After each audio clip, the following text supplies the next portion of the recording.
ఏది ఏమైనప్పటికీ ఈరోజు మన సత్తన్న జయంతి సందర్భంగా ధిక్కార స్వరం అనేటువంటి ఈ కార్యక్రమాన్ని గొప్పగా ఏర్పాటు చేసినటువంటి మా పృథ్వీ అన్న కానీ విమలక్క కానీ ఈ వేదిక మీద ఉన్నటువంటి పెద్దలందరికీ కవులకు గాయకులకు అందరికీ మా అన్నలందరికీ కూడా మరొకసారి ఉద్యమాభివందనాలు తెలియజేస్తూ ఈరోజు నేను కొంచెం ముందుగా రావాల్సింది ఆలస్యంగా వచ్చినానా.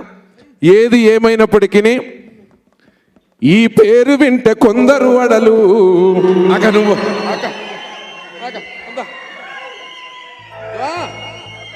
ఈ పేరు వింటే కొందరు అడలు అసలొంచబోడు ఎవడికి మెడలు.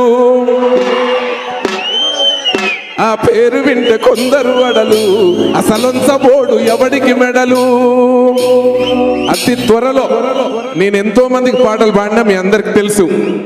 కానీ ఒకే ఒక కోరిక ఉందా, అది క్రాంతిదల్ మన క్రాంతి అన్న పృథ్వీ అన్న కోసం మాట ఇస్తున్నా. పోయిన నాన్న బర్త్డే సందర్భంగా నన్ను పాడించాడు, మరి ఈసారి నన్ను ఎందుకో అడగలేదు. ఓకే అన్న, తప్పకుండా అన్న మంచి పాట చేసి అది అక్క చేతుల మీదుగా రిలీజ్ చేయాలని మనస్ఫూర్తిగా కోరుకుంటున్నాను. ఎందుకంటే మా గురువు గారి చేతుల మీదుగా రిలీజ్ చేయాలని చెప్పి. పృథ్వీ అన్న గురించి ఏదన్నా ఒక లైన్ చెప్పుదాం. అందరూ మాట్లాడతారు, ఇంకా మేమేం మాట్లాడము, ఏదైనా లైన్ వినిపించాలని మీకుంటుంది. అన్న పృథ్వీ అన్న ఆపద సాపదకు అడ్డుపడిన వాడు, ఆపద సాపదకు అడ్డుపడిన వాడు కటిక విషమునైన ఓర్పుతో దిగమింగి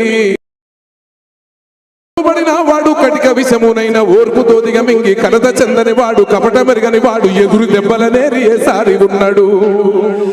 అన్న పృథ్వన్న కంటిలో నా నలుసు కాలిలో నా ముళ్ళు, కంటిలో నా నలుసు కాలిలో నా ముళ్ళు, చెప్పులో నా రాయి చెవులోన జోరిగా బాధ తెలిసిన వాడు భావ మెరిగిన వాడు నా తెలంగాణలోన ముందు నడిసినోడు.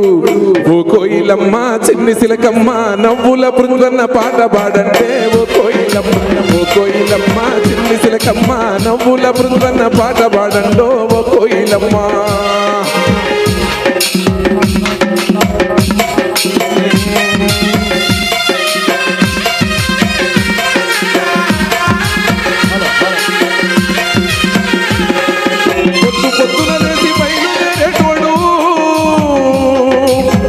పొద్దున లేసి బయలుదేరేటోడు పల్లె పల్లెకొచ్చి ప్రజల కలిసేటోడు.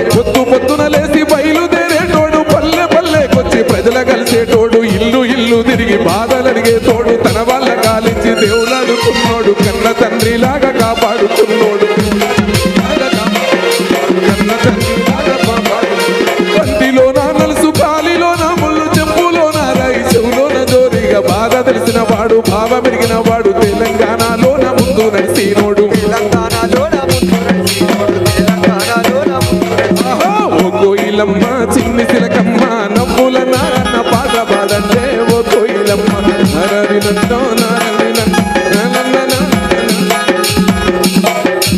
ఆపద సాపదకు అడ్డుపడిన వాడు కటిక విషమునైన ఓర్పుతో దిగమింగి కలద చెందని వాడు కపట మెరుగని వాడు ఎదురు దెబ్బలనేరి ఏసారి ఉన్నాడు.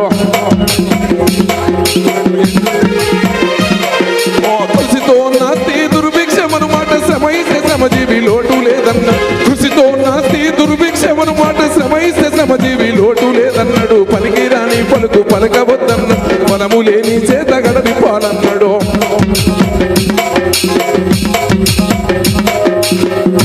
జై తెలంగాణ. సమయం చాలా తక్కువ ఉంది. ఇంకా మా అన్నలు పెద్దన్నలు చాలా మంది మాట్లాడుతున్నారు, నన్ను లోపల తిట్టుకుంటారు. మళ్ళా తప్పకుండా క్రాంతిదళకి ప్రామిస్ చేస్తున్నా. ఏందన్నా నమ్మకం ఉందా లేదా నా మీద? గమ్మత్ ఏంటంటే మీరు అనుకుంటున్నారు కానీ అక్క అన్నట్టు స్మృతివనమైనా ఏది అయినా ఇక్కడున్న అక్క మాట తీసేసే వాళ్ళు ఎవరు లేరు, పృథ్వీ అన్న మాట తీసేసే వాళ్ళు కూడా ఎవరు లేరు. మనందరికి తెలిసిన విషయమే. మనం అడగంది ఎవరేం చేస్తారు? మనం అడగాల, తప్పేముంది? మాలాంటి గాయకులను తయారు చేసి మా ముందు మా అక్కను తయారు చేసింది, గదరన్నను తయారు చేసిన వీళ్ళందరికీ గురువు సత్తన్న. మేము వీళ్ళని ఆదర్శంగా తీసుకొని మేము గాయకులు మీ ముందు ఆడుతున్నాం పాడుతున్నాం. మన గురువుల కోసం మనం అడగడం తప్పేముందక్క? ఇది ముఖ్యమంత్రి గారైనా ఎవరైనా రాష్ట్ర ప్రభుత్వం అనుకూలంగా ఉంటారు. సరే గతంలో ఏం జరిగిందో నాకు తెలియదు కానీ పక్కా గుర్తిస్తారు, మనకు ఆ గుర్తింపు వస్తుంది. రాబోయే రోజుల్లో మరి వచ్చే సంవత్సరంలో చాలా అఫిషియల్గా జరుపుకుంటామన్నా. అది నా చూపు చూస్తున్నాడు అన్న. ఎందుకంటే నేను పాడే ప్రతి పాట కూడా నా ఫస్ట్ శ్లోత అన్నే ఉంటాడు, కార్లో కూర్చోబెట్టి కాసేపు తిడుతుంటాను నన్ను.